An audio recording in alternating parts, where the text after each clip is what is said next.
Stanley decided to go to the meeting room to check on his co-workers. He never functioned well by himself and constantly needed support and guidance from others, so the thought of total solitude was terrifying to him.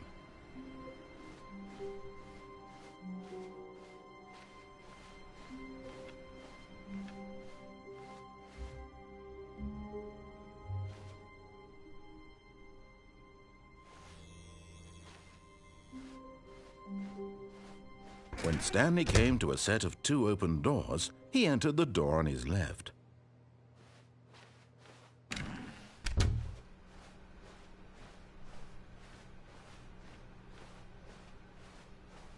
Yet there was not a single person here either. Feeling a wave of disbelief, Stanley decided to go up to his boss's office, hoping he might find an answer there.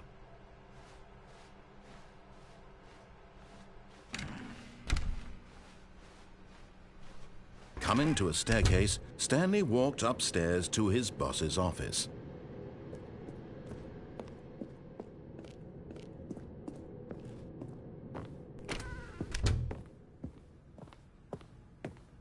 The moment he entered his manager's office, Stanley froze in his tracks.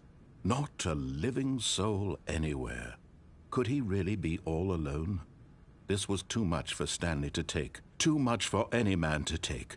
He fell to his knees, bursting into half moans, half sobs, the guttural retching of life from a man denied any hope, any reason to keep going.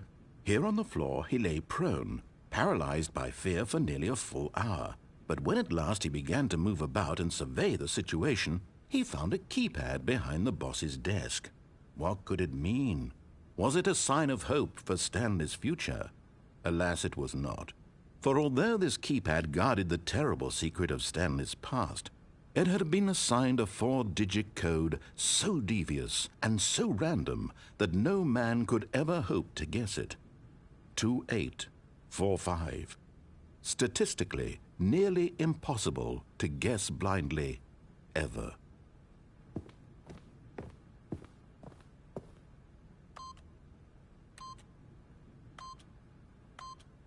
Yet incredibly, by simply pushing random buttons on the keypad, Stanley happened to input the correct code by sheer luck. Amazing. He stepped into the newly opened passageway.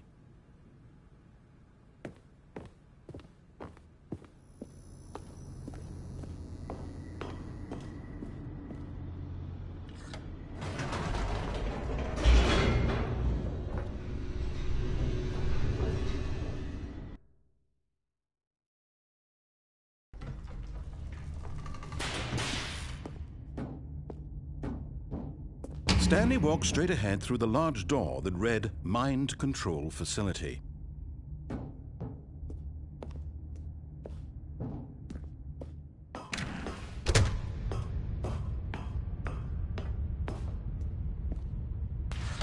The lights rose on an enormous room packed with television screens. What horrible secret did this place hold? Stanley thought to himself. Did he have the strength to find out?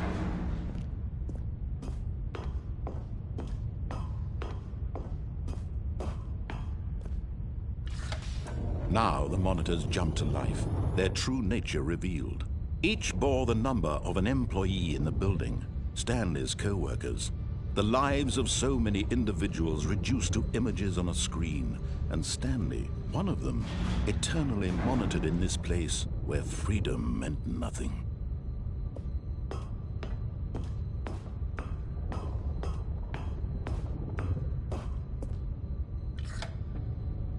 This mind control facility, it was too horrible to believe. It couldn't be true. Had Stanley really been under someone's control all this time? Was this the only reason he was happy with his boring job? That his emotions had been manipulated to accept it blindly? No, he refused to believe it. He couldn't accept it. His own life in someone else's control? Never! It was unthinkable, wasn't it? Was it even possible? Had he truly spent his entire life utterly blind to the world? But here was the proof. The heart of the operation. Controls labeled with emotions. Happy, or sad, or content. Walking, eating, working. All of it monitored and commanded from this very place. And as the cold reality of his past began to sink in, Stanley decided that this machinery would never again exert its terrible power over another human life. For he would dismantle the controls once and for all.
And when at last he found the source of the room's power, he knew it was his duty, his obligation, to put an end to this horrible place and to everything it stood for.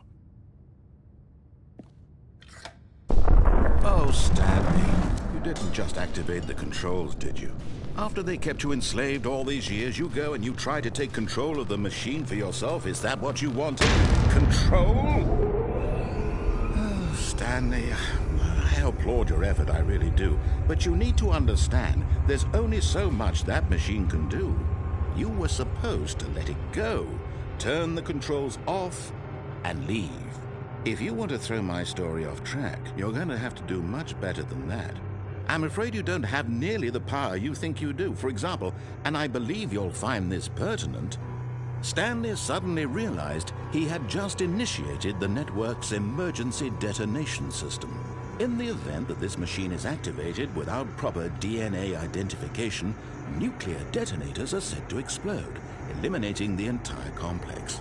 How long until detonation then? Let's say, 2 minutes. Now this is making things a little more fun, isn't it, Stanley? It's your time to shine. You are the star. It's your story now. Shape it to your heart's desires. Oh, this is much better than what I had in mind. What a shame we have so little time left to enjoy it. Mere moments until the bomb goes off. But what precious moments each one of them is. More time to talk about you, about me, where we're going, what all this means. I barely know where to start. What's that? You'd like to know where your co-workers are? A moment of solace before you're obliterated? All right, I'm in a good mood. You're gonna die anyway. I'll tell you exactly what happened to them. I erased them. I turned off the machine. I set you free.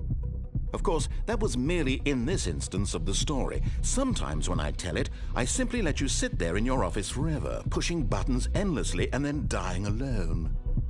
Other times, I let the office sink into the ground, swallowing everyone inside, or I let it burn to a crisp. I have to say this, though, this version of events has been rather amusing.